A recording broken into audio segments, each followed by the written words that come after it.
Let's turn to southern Europe right now, which is in the grip many of you might know of a heat wave named Cerberus after the three-headed dog that guards the gates of hell. Temperatures are hitting 40 degrees and in some places well beyond. In Greece, Athens has registered 37 Celsius. Our energy and climate change correspondent Hannah Thomas-Peter is there.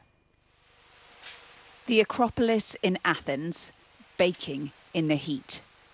Thousands of tourists still determined to see this famous sight, despite temperatures pushing up towards 40 degrees. Some are already regretting it. We're on a cruise ship actually, so I probably would have just stayed on the boat today had I known it would be this hot. It is very unpleasant, yeah, but especially coming from somewhere like Ireland, you know, where it is so cold and damp all the time, and then you just hit this heat and it's hard to cope with.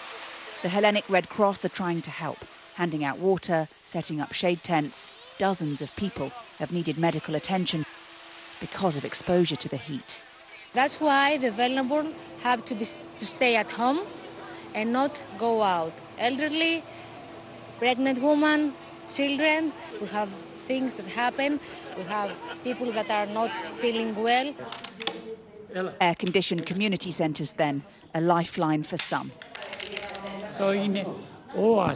Here is an oasis, says Dimitris Thamidis. The cooling centre is an oasis for the old people. We come here because it's a very pleasant place, says Agalos Petsios. At my place, it's very hot. A picture that's being repeated elsewhere.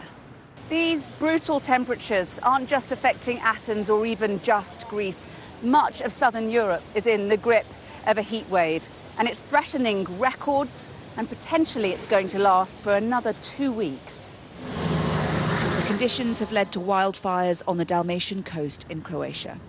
Residents and tourists evacuated as firefighters battle the flames. In Italy, major cities remain under red alert for dangerous heat. And in Spain, they are expecting another surge in temperatures next week. But fine, if you want. For Greece's Minister of Climate Change and Civil Protection, it's time to accept a new reality. Greece, Italy, the northern part of Africa, Turkey. It's not anymore climate change. We're in the face of a climate crisis. We are going to have fires.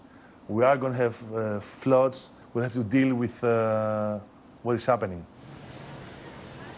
Increasingly frequent and increasingly severe weather events, the hallmark of climate change, and here to stay. Hannah Thomas-Peter, Sky News in Athens.